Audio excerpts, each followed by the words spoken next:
Chapter 13, Section 2 continued. In 1866, it's going to be time for some congressional elections. Now, not very often does the president make a big impact into these elections. But Andrew Johnson is going to be very involved in these congressional elections, and he's going to make an issue out of the 14th Amendment.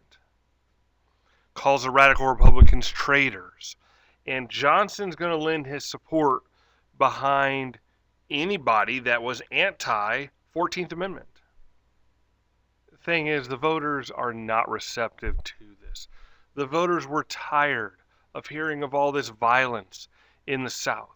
And the violence was only getting worse. And this made Johnson's plan of being real lenient on the South even more absurd. Congress is even blamed by Johnson for the violence. So when the voting happens, the radical Republicans are going to win control of Congress. Because they have control of Congress, they now have control of Reconstruction. Now, one of the big things that the radical Republicans wanted to do was give African Americans the right to vote. So they're going to take care of that in the places where they have direct control of making the laws. For example, Congress can directly make the laws in Washington, D.C. It's not part of a state. Johnson vetoes it. They override his veto. And out into territories, the places that were not states yet. Congress now is going to pass the Reconstruction Act of 1867. This is going to be the Reconstruction plan that officially goes into effect. They're going to take the South and they're going to divide it into 5 military districts. And they are going to put Union troops in each to make sure they keep order. We got to bring these southern states back into the United States. And so here's going to be the plan that's going to go into effect.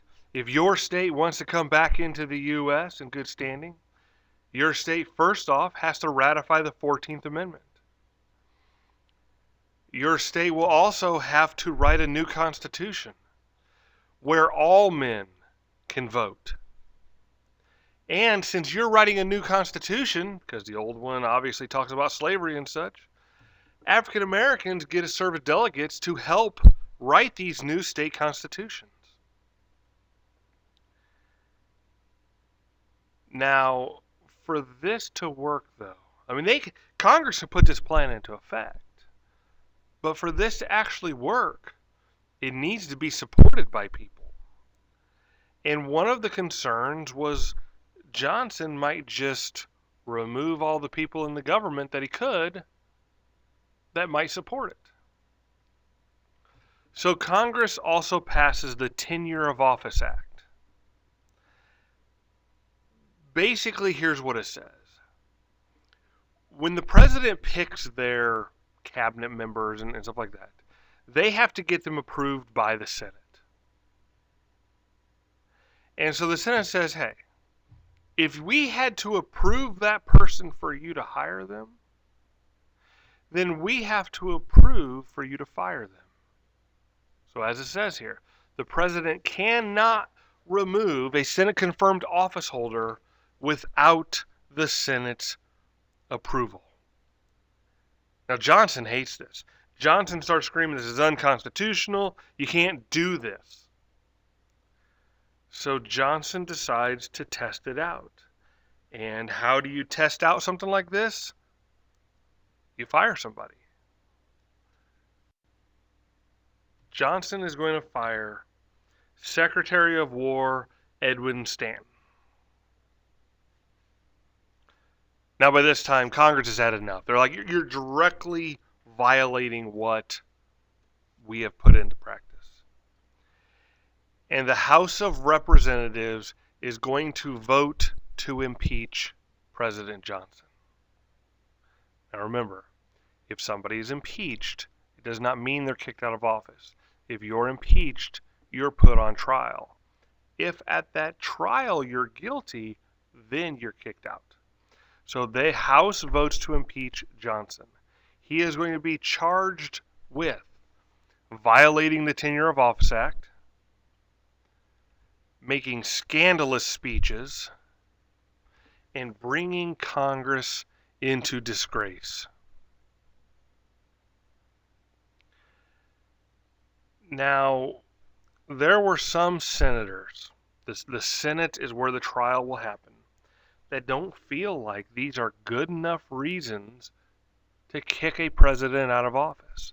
They're afraid if the only reason he's being impeached is because he disagreed with them and he talked bad about him, will any president in the future ever be safe? This would ruin our whole checks and balances that our government has. Some of the real reasons he was impeached, and this is where it starts sounding like little kids arguing. He was unfair, he did a poor job, and he wouldn't do it our way. He tried to stop our Reconstruction plan.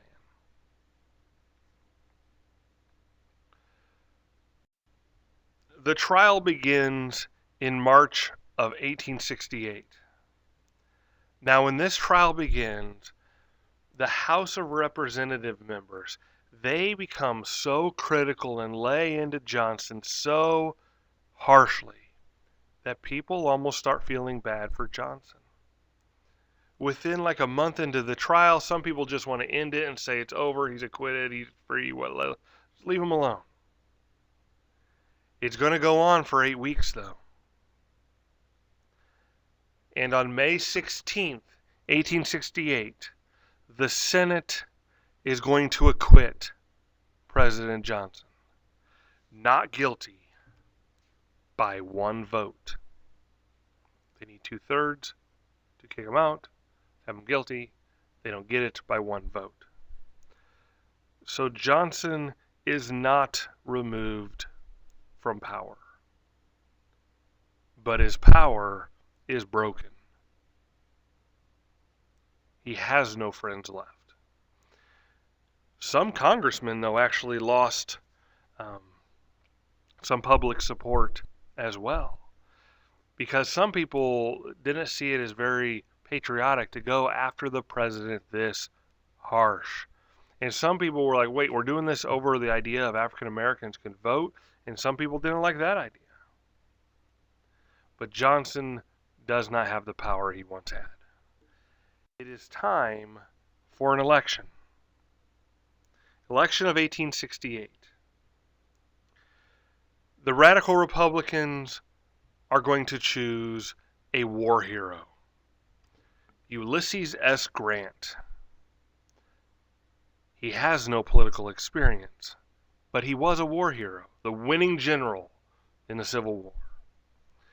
The Democrats are going to choose New York Governor Horatio Seymour. Now, Horatio Seymour, people had heard of him before. He was known as a huge critic of Lincoln's. That's going to turn some people off right away. But the other thing about Seymour was the guy that he picked to be his vice president candidate is going to campaign on the idea of white supremacy. Whites over blacks. The Democrats really could have picked no less of a threat here. War hero versus Lincoln criticizer with a white supremacist VP. The Southern Democrats are going to try to threaten any African American voters from voting, but it doesn't work. African American votes are going to give the Republicans the win, and Grant becomes the new president. The Republicans realize that the African American vote helped give them the win. They want to make sure to protect their power in the North and the South. So Congress is going to pass the 15th Amendment. And this is going to guarantee the right to vote. It doesn't necessarily mean you're guaranteed the right to hold office. It doesn't mean that states can't come up with their own ways to try to limit voting. Things like literacy tests, poll taxes, stuff like that. But it also leaves women out of this. Women felt left out. They're like, you granted African American males the right to vote. What about women? But rather than, raising a big stink over it, some women don't want to endanger this amendment from passing at all. So they kind of keep quiet about it. But some feel very much left out by the 15th Amendment.